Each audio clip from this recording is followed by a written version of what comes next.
Hello, everybody. Welcome to another episode of Project 52. So, in this episode, we'll go to talk about whether you are called to be in the youth ministry.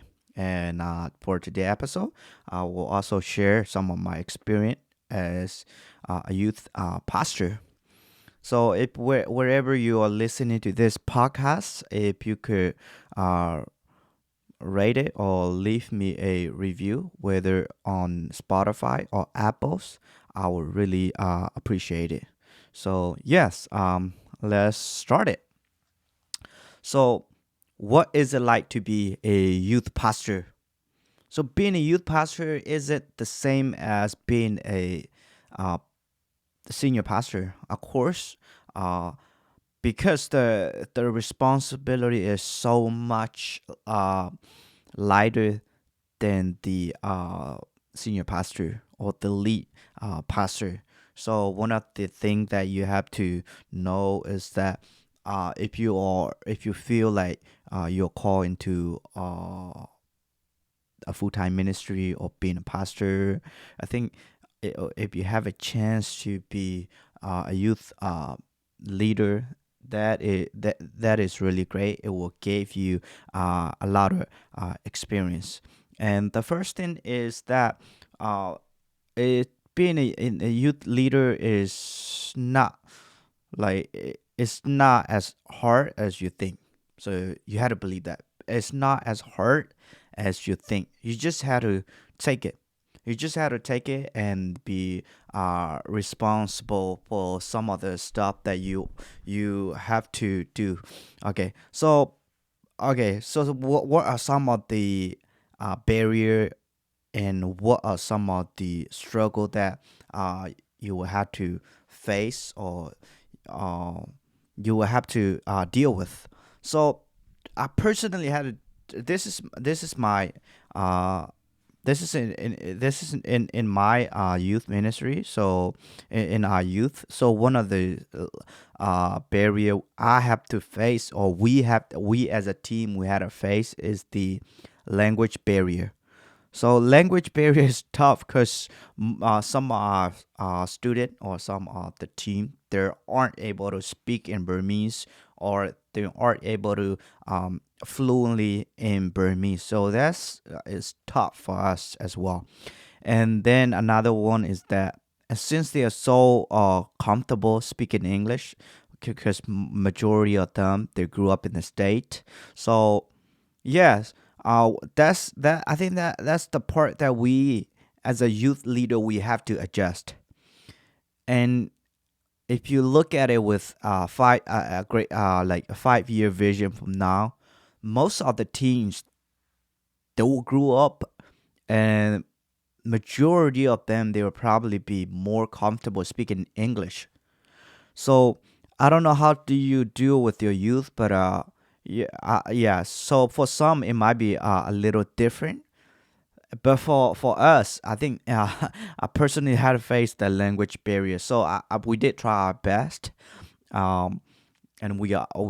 If I when I especially when I preach, I will use English to preach, because I do believe that 5 years from now, uh, yeah, English would be English language will more likely be our um, primary language.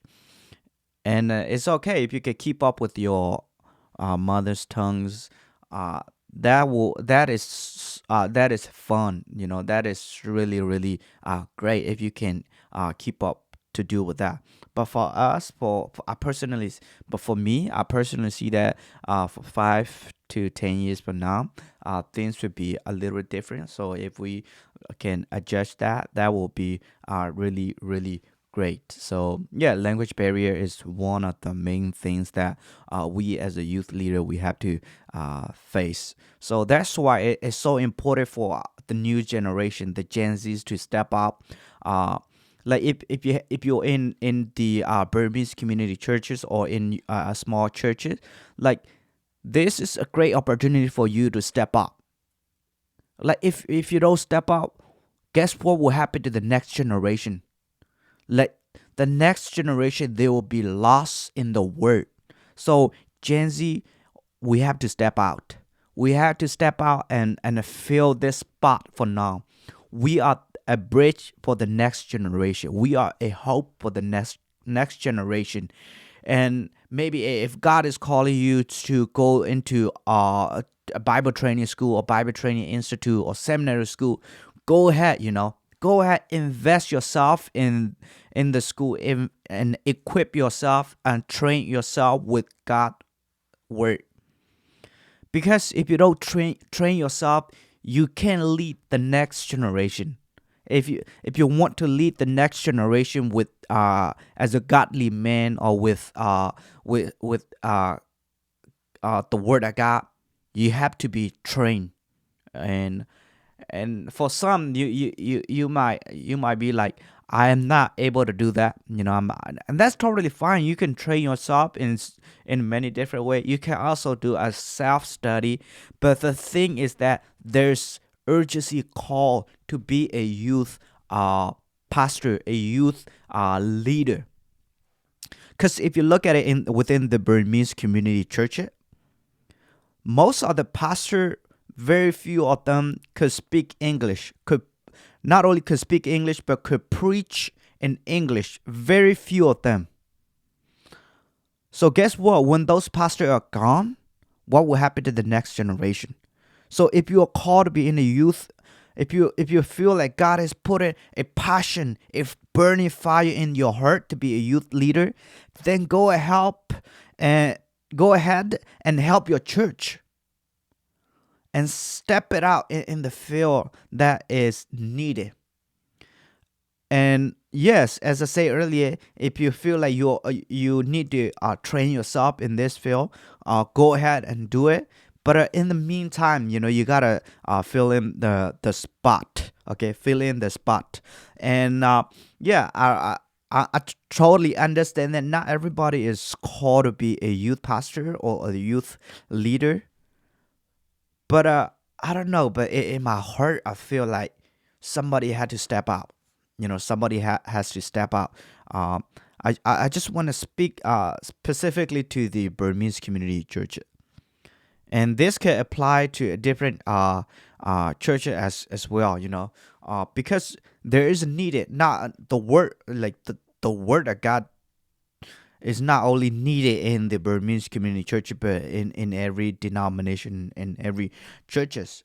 And there is an urgency. So youth pastor or youth leader, and even yourself, be a youth. If you're a youth, if you are listening this podcast, I want you to pray. I want you to pray and ask God whether God is calling you to be in the youth. And even here's the thing I wanted to. If you are a brother, okay, if you are a brother or if you are a sister, this is a great time where you can mentor your little one.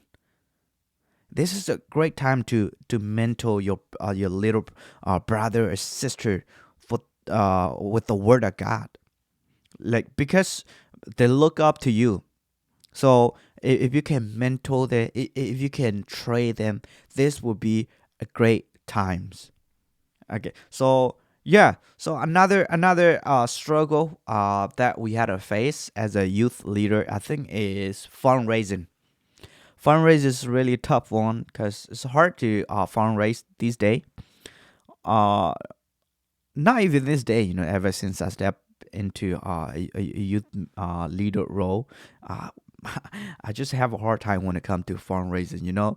uh, and one of the things that we do was uh, uh, mainly our fundraiser come from what is it, carol singing, and another one is merch, and that is the only two things that we mainly got fundraising.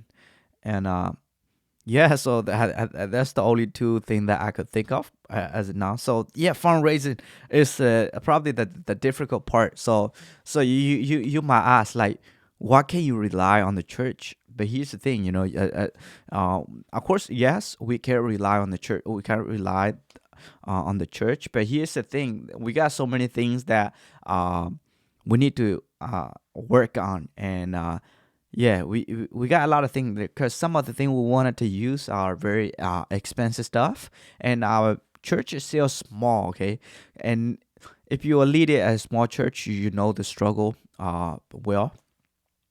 So as of now, we wanted to buy a microphone, and we wanted to buy a camera. We wanted to buy a backdrop. We wanted to buy a lighting and stuff. And each week our offering is not that large amount of number, but yeah. So it's hard for us to um, do a fundraising in as a youth leader. Like that part is a little bit hard. So as a now, that's it. That is one of the area we're also struggling with. So yeah, and another thing is that event. So once like twice a year, or maybe we had an event like couple times a year. So in those events, it also costs us money. So yeah, fundraising is a tough part. Okay, yeah, it's tough part. But as I said earlier, another one is that being a youth minister, being a youth leader, the weight is so much lighter. Like I know there's certain responsibility and stuff, but it's not as heavy or as weighted as senior pastors. The light is just so much. The burden is so much lighter. So yeah. So here's the thing. Another one is that being a youth pastor is that there is there's a lot of chance that you're not going to get paid, and you have to be aware of that. And but the thing is, it's okay. It's okay if you don't get paid. This is a word of God, the work of God. So it's for us to glorify Him and to advance and glorify His kingdom. It's okay, but if you are with a larger church, there's a lot of chance that you will get paid. But if you are in a fresh started church, there's a lot of chance that you don't get paid, and it's okay. It's okay if you don't get paid. Because here's the thing. Because when you don't get paid, there is a lighter weight. There's a lot of lighter weight, and there's not a lot of burden within you. Because once you get paid, you I feel like it will kill your creativity. It will feel like you're in control and stuff. But so yeah, so I just want to encourage you, if you're a youth leader and if you don't get paid, hey, it's okay. Think of it as you doing the word of God. So yeah, it will help you out so much, and it will help you to be more fruitful. It will help you to be more productive, and it will help you to see the kingdom perspective. And you all know, what you done in a secret. One day God will reward us. And another one is that was it worth it? Was it worth it to be a youth leader? Was it worth it to be a youth pastor? I just want to be clear. It's 100% worth it. 100% worth it to be a youth pastor. Because why? You are training the next generation. You are training the next generation. As I said earlier, the next generation need God. And we are standing in the gap between that. And when you know that role, when you know that urgency, I am very passionate.